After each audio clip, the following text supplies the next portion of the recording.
Bom dia, Espírito Santo. Bom dia, a paz do Senhor Jesus, povo de Deus. Glória ao Pai, que nos concedeu mais uma manhã, mais uma noite.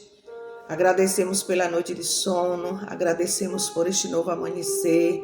Que nesse dia que já amanheceu, o Senhor venha nos trazer a paz, que Ele venha nos trazer a sabedoria, a força, e que nós venhamos olhar hoje o mundo com os olhos cheios de amor, que nós venhamos ser pacientes, compreensivos, mansos, prudentes, e que nós venhamos ver além da aparência os filhos do Senhor como Ele mesmo vê, e assim que nós venhamos ver o bem em cada um, que o Senhor possa cerrar os nossos ouvidos da calúnia, da maldade, e que só das bênçãos do Senhor possa se encher o nosso espírito, que nós sejamos bondosos, alegres, que todos que se achegarem a nós possam sentir, ver a presença do Senhor em nós, que nós venhamos revelar Deus para todos.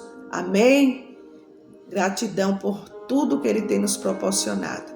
Que o Senhor tome a direção de tudo que nós estamos fazendo e vamos fazer. Eu quero consagrar as nossas vidas, nossa família, nosso trabalho ao Senhor, porque Ele é o nosso condutor, é o nosso guarda fiel, é o guarda fiel do seu povo. Que Ele venha nos trazer a paz, a união, em nome de Jesus. Amém? Hoje o nosso pãozinho diário, a palavra do Senhor está no livro de Gálatas, o capítulo é o 3, os versículos estão do 23 ao 28, que vai falar sobre a unidade, né? Somos um em Cristo. Mas antes que a fé viesse, estávamos guardados debaixo da lei e encerrados para aquela fé, dados debaixo da lei, né, que se havia de manifestar. De maneira que a lei nos serviu de tutor para nos conduzir a Cristo, para que pela fé fôssemos justificados. Mas depois que veio a fé, já não estamos debaixo do tutor, porque todos sois filhos de Deus pela fé em Cristo Jesus. Porque todos quantos foste batizados em Cristo, já vos vestiste de Cristo. Nisto não há judeu nem grego, não há servo nem livre, não há homem nem mulher, porque todos vós sois um em Cristo Jesus. Aleluia. Ali, cada manhã, os fariseus, eles oravam agradecendo por serem judeus, né, e não gregos, por serem gentios, porém livres e não escravos, por serem homens e não mulheres, né? Olha só o que eles agradeciam, por não serem judeus, por não ser, né? Eles agradeciam por serem judeus e por não ser gregos, né? Eles faziam acepção de pessoas, né? Era uma arrogância, né? Mas Paulo, escrevendo ali a carta aos Gálatas, ele falava que não tinha mais esse tipo de separação, né? Pela nossa fé em Cristo somos um, porque Cristo é o cabeça. Nós somos os, né, membros desse corpo de Cristo. Para eles, os gentios, os escravos e as mulheres eram considerados raças inferiores e desprezadas por Deus. Olha que imaginação. Eles imaginavam, né, que mulheres, crianças, os gentios não tinham, não podia ter comunhão com Deus, né? Como se não fossem criados por Deus igualzinho, a eles, né? Na cultura daquele tempo, as mulheres eram consideradas pouco mais do que objetos, misericórdia. Nós sabemos que até certos séculos aí, mulher não tinha valor nenhum na sociedade, né? Mas glória a Deus, foi quebrado, né? Porque Jesus, ele já que tinha quebrado esse protocolo, só que a raça humana é que trazia esse protocolo ainda, né, de fazer acepção de mulheres, né? Nós vemos ali também quando os discípulos falaram para os pais não deixarem as crianças chegarem perto de Jesus, e Jesus falou: deixe vir a mim as criancinhas, porque das tais é o reino de Deus. Ele queria dizer, vocês também tinham que ser como crianças, sem maldade, porque em tudo o ser humano vê maldade, né? Tem pessoas que infelizmente é assim, o que vem na maldade que vem na cabeça, sai acreditando naquelas maldades que tem na sua cabeça. Os filósofos pagãos chegavam até mesmo a debater se a mulher tinha ou não tinha alma, né? Na sociedade pagã, o marido tinha tal autoridade sobre as mulheres da sua casa, esposa, filhos e escravos, né? Que tinha o direito de castigá-los e até mesmo ordenar sua execução, né? E a gente sabe, né, que até os dias de hoje tem homens que pensam assim. E não só homens, pessoas que acham que porque o homem acha que ele tem que mandar e desmandar na mulher, que a mulher não tem voz ativa, né? Ele consegue manipular, tem uma manipulação sobre a mulher. Tem homem que ainda agem assim. Pessoas que têm um grau de finança, né, no grau financeiro mais elevado que o outro, acha que também porque é empregado, trabalha, que tem que pisar, tem que mandar, tem que ter autoridade sobre aquela pessoa, né? Mas quem conhece a verdade, conhece a palavra de Deus, jamais vai se sujeitar a esse tipo, né, de absurdo, de opressão, né, de ser taxado como, né, acepção, pessoas que fazem acepção de outra pessoa. Aleluia. O cristianismo veio para mudar a história da mulher, elevando-a a agradecer com o homem. Era isso que Paulo estava defendendo ao afirmar que entre cristãos, raça e sexo não tem valor algum. Não são vantagens nem obstáculo para um relacionamento íntimo com Deus. Né? Então, não tem mais esse tabu, né? Foi quebrado. Homens, mulheres, crianças, né? Pode ter intimidade com Deus. Sabemos que Deus, ele olha para aquele coração que está quebrantado diante dele. Ele não resiste a um coração quebrantado e humilde.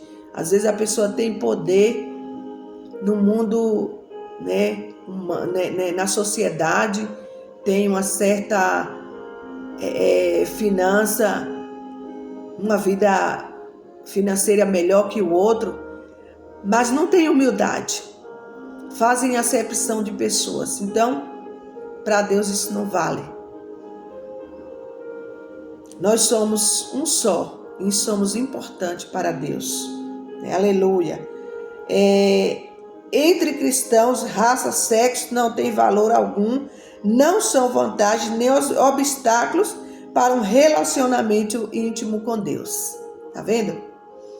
À medida que colocamos em práticas os ensinamentos das Escrituras Sagradas, o nosso relacionamento com Deus e com o próximo são extraídos e as diferentes raças, cor, sexo e posição cultural. Aleluia, glória a Deus. Ou social são deixadas de lado, tornando-nos um em Cristo Jesus. Então, na medida que nós entendemos isso, nós vamos ver que Deus não faz acepção de raça, nem de cor, nem de sexo. Para Deus, né, como já falei, somos um em Cristo Jesus. Qualquer preconceito de nossa parte nos iguala aos fariseus dos dias de Paulo, né? Então, se nós temos algum preconceito, nós estamos agindo igual aqueles fariseus lá do tempo de Paulo, indicando que necessitamos de conversão ao cristianismo por ele vivido e ensinado. Louvado seja Deus. Aleluia. Nós temos hoje uma ilustração, uma história que tem por título Diferente, mas unidos em Cristo. Somos diferentes por quê? Somos diferentes na cor da pele, somos diferentes de raça, temos as diferenças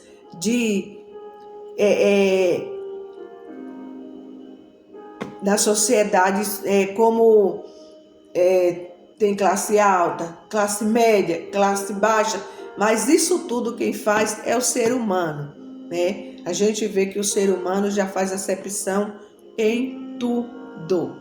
Ainda hoje, discretamente fazem, né? Só quem não entende, que pensa que hoje está igual, que o povo está diferente, não tem nada diferente não.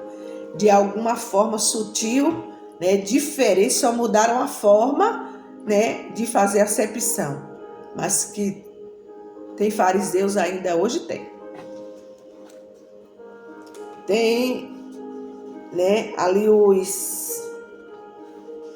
aquelas pessoas que com jeitinho faz acepção. Não há mais judeus, nem gentio, escravo nem livre, vocês são um em Cristo Jesus. Aqui no versículo 28, fala. No primeiro século, os judeus andavam com Jesus, com judeus, os gregos com judeus. Então, quem era no primeiro século ali, quem era judeus, quem era judeus andava com judeus. Quem era grego andava com gregos. Aleluia, E os ricos não se misturavam com os pobres. Ainda hoje tem essa diferença? Não, eu não vejo. Eu estou falando de mim. Eu não vejo essa diferença hoje. Está igualzinho. Mas para nós que conhecemos a palavra de Deus, não podemos fazer esse tipo de acepção. Até hoje é assim. Rico não pode se misturar com pobre. Vamos ver lá na glória se vai ter esse tipo de acepção. Às vezes eu fico assim observando como que essas pessoas querem ir para o céu, o mesmo céu que nós vamos. Eu não entendi até hoje, só Deus mesmo. Porque o Deus que eu conheço, ele não faz acepção. Somos os membros do corpo de Cristo. E como lá na glória vai ter esse tipo de separação? Não vai. Vai precisar ser transformado. E vai ter que conviver todo mundo, todos unidos. Porque no reino de Deus não há divisão. Não há separação. Só Deus para nos explicar aí. Aleluia, glória a Deus. A tendência, no entanto, ao citar a igreja em Roma, Paulo especifica Priscila e Áquila, judeu, Epineto, grego, Febe, de grande ajuda para muitos, provavelmente rica, e Filólogo, nome comum dado a escravos. O que aproximou todas estas pessoas? Jesus. Nele não há mais judeus, nem gentio, escravo, nem livres. Lá no Velho Testamento, só quem poderia entrar na presença de Deus era os sacerdotes, para fazer expiação do pecado da humanidade. Mas Jesus já veio, rasgou esse véu, o véu que separava o homem de Deus. Jesus quebrou o protocolo quando ali conversou com uma samaritana. Ele rompeu todos os protocolos do ser humano, as leis. E quem não conhece a palavra de Deus ainda hoje vive debaixo dessa lei. Mas Jesus veio nos libertar. Nós somos livres, né? É natural querer viver, trabalhar, ir à igreja com os nossos semelhantes. Mas Jesus nos fez ir além. Neste mundo fragmentado e dividido em tantas situações, o Senhor nos transforma num só povo, diferente em si mesmo, mas unidos a Ele como uma família única. Oh, glória! Esse Deus é tremendo, é poderoso, né? Somos diferentes, né? Mas unidos em um só corpo, uma só família única. Como podemos nos aproximar dos que são diferentes de nós? Como? Fica aí a pergunta no ar. Oremos. Jesus, louvo-te por tua atuação, unindo o nosso mundo dividido em um só. Eu te louvo, Jesus, por esta oportunidade. Eu te louvo pelo Senhor, pela tua atuação, Jesus, de nos unir e sermos um só em Cristo. Obrigado. Que Deus nos abençoe e nos guarde, que Ele faça resplandecer o rosto dele sobre nós e nos traga a paz. Que todos tenham um dia abençoado, finalzinho de semana, cheio de bênçãos. Amém? Louvado seja Deus, que Deus abençoe a tua vida, tua casa, tua família e toda a tua parentela, no nome de Jesus.